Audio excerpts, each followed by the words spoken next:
the fact that you know someone the way you know me does not necessarily mean that you're gonna live with that person. Let me just tell you the truth. Someone actually reached out to me a couple of weeks ago, and I'll just read what they said. So they're like, "Hey girl, I came across your page and I must say you are doing a great work in terms of sensitizing people about moving abroad. We appreciate. I'm interested in pursuing my master's in Australia and I see you live there. I thought you might be of help. Let me tell you, it can be a lot. It can be a lot."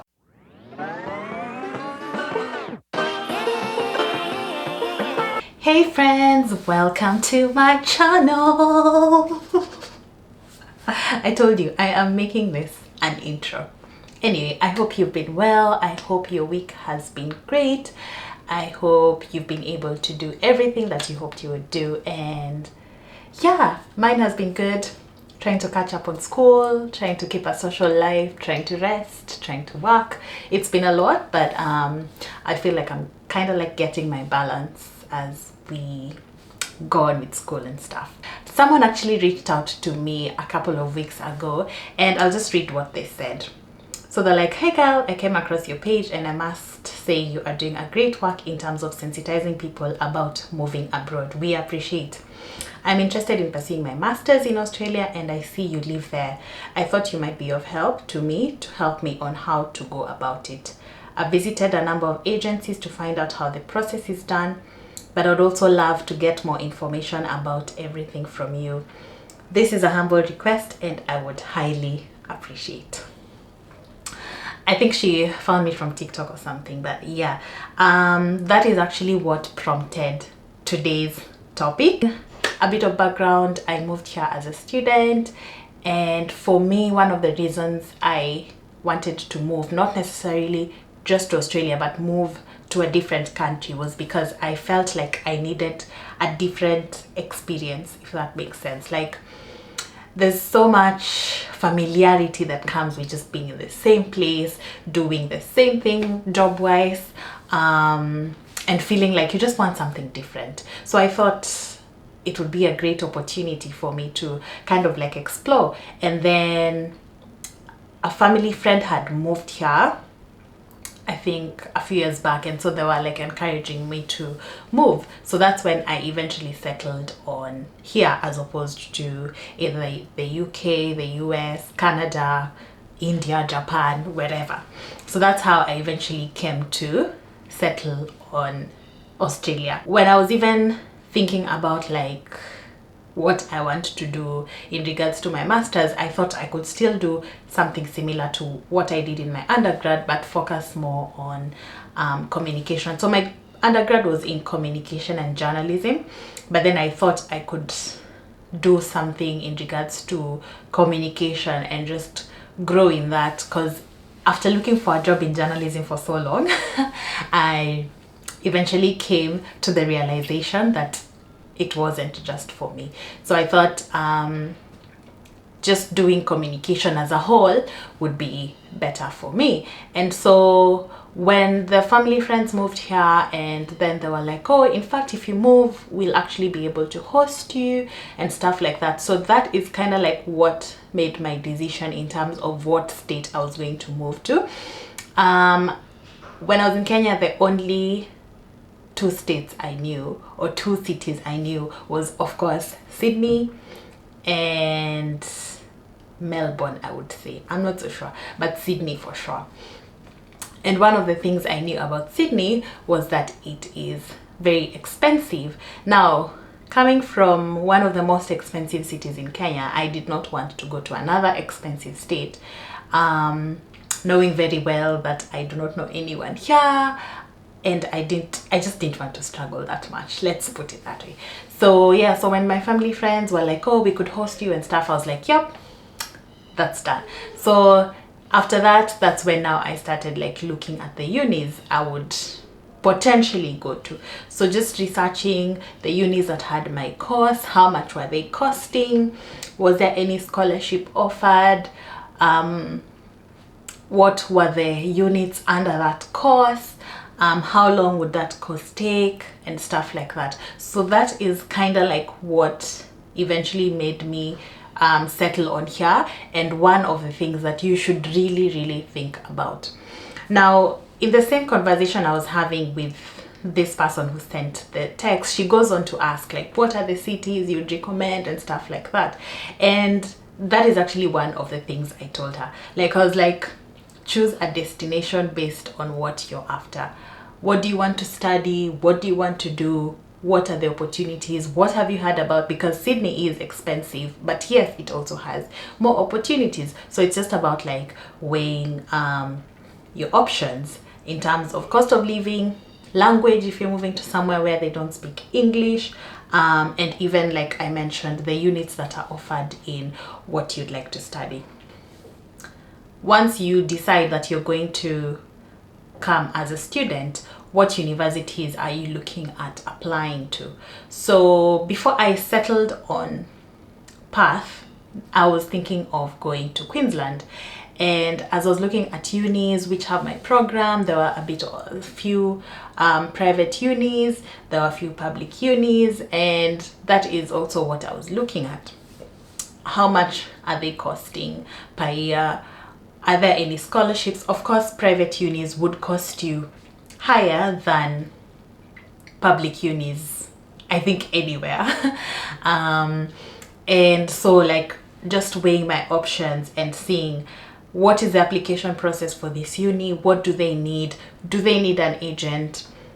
How much does an agent cost and stuff like that?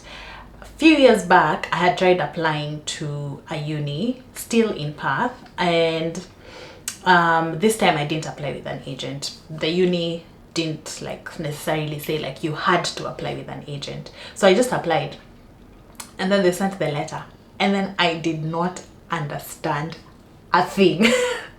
In terms of requirements, in terms of the fees, I did not understand a thing. So anyway, so eventually, of course, that just ended like that. And then when I started the application years later, the program in that uni had, I guess, been scrapped off because I couldn't see it. And yeah, that's one of the reasons why I settled on the uni I'm currently at. The third one, of course, has to be on budgeting. So as you're coming here as a student, are your parents gonna support you? Is your family gonna support you? Are you supporting yourself? How much do you need? Are you looking for accommodation? How much do you need? And stuff like that. Let me tell you, it can be a lot.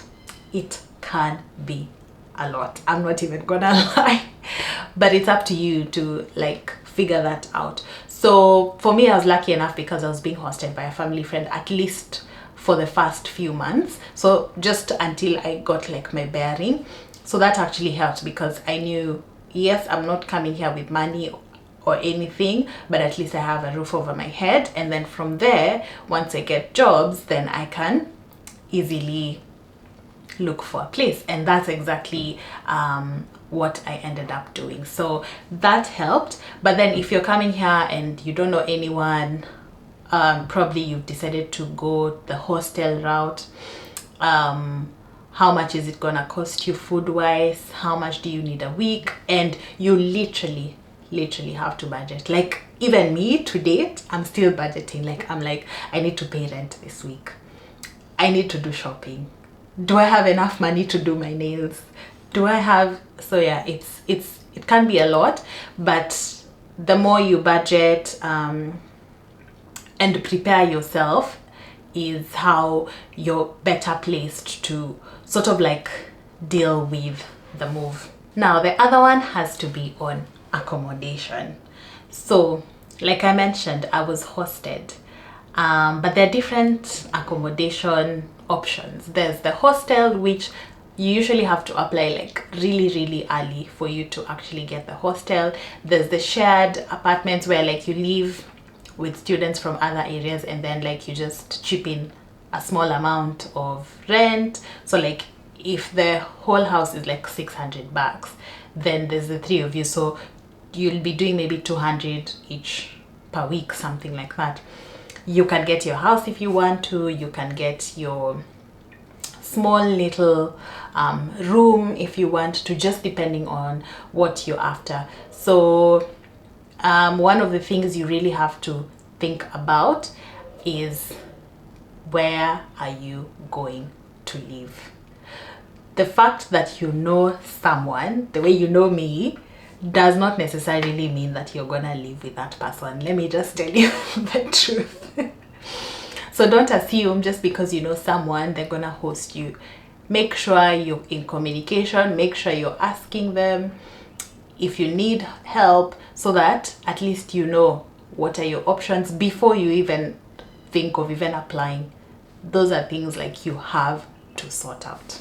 Then you've applied to the school, they've sent you the letter, you're almost set to go. So what do you need to do as you prepare to move?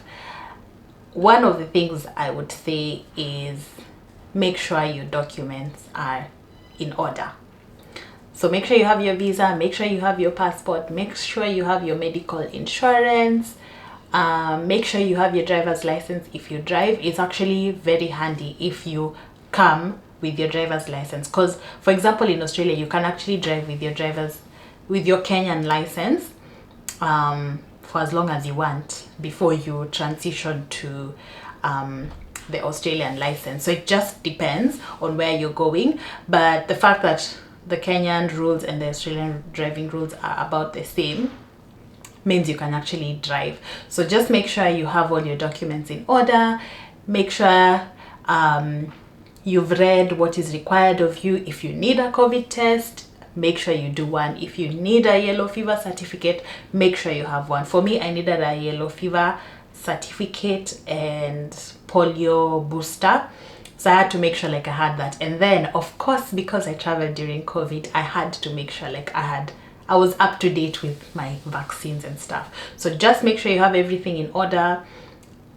If asked, you can easily show everything. Now once you have moved, you have landed, where do you start?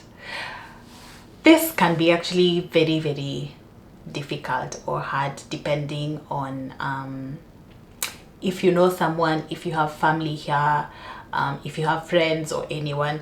If you don't have any family or friends other than probably the ones you're living with, then the best place to start is with your schoolmates or classmates. So get to know them, get to know what kind of jobs are they doing, how are they finding it, because this is the best time to know that you're not alone in whatever you're dealing with. You're not alone, and there's someone going through it, and there's actually someone who can offer advice, because then probably they have family here who are helping them as they navigate these tough times. So it's very different for everyone, but the more you interact, especially with your classmates, because you'll be going to school, you are able to sort of get to understand and get to know places, get to know where to find things, get to know even where to like apply for jobs and stuff like that. Because let me tell you, you will need a job. You will need a job. Now, the last thing, and something that I found very different for me, was the academic expectations here. So in my course, I have not had exams throughout. Coming from a place where I had exams like every end of semester, or in high school or in primary school, this is very different for me. But then how they assess you is in terms of like the assignments they give, the essays you write and stuff like that. I had never written as many essays as I am writing now, and let me tell you, I was like, what did I get myself into? Why am I doing this? Do I fit here? Like, there are times I was even second guessing myself, because I was like, this is a very different system to what I'm used to, because I was so used to exams and not like so much intensity when it comes to like assignments and stuff. So that was different for me, and it can be different for you as well. Your unit might have exams, your course might have assignments like mine, your course might have presentations. It just depends. So once you enroll in your units, make sure you're familiar with what is required of you.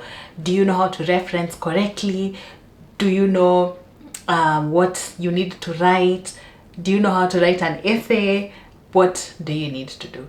If you don't know anything, by the way, the good thing is there are always people in school to guide you. Like my school has student advisors who can like guide you on how to write essays, who can guide you on how to present and stuff like that. So these are people you can actually find help from. And the good thing is, what I've realized, like teachers are not like don't overthink it kind of thing. Just do your thing, and then yeah, that's it. That's all you really need to do. Like, don't overthink it and then you're like, maybe it's doing this, maybe. Nope, don't overthink it. Trust me on that. Do not overthink it. So yeah, those are a few of my tips for anyone who is planning to move abroad to study, and I hope you found this encouraging. I hope you found this helpful. If you need any more clarification, if you have questions you need answers to, please feel free to leave them in the comment section below and I will be sure to answer. If you haven't yet, please subscribe, and I will see you in my next one. Bye.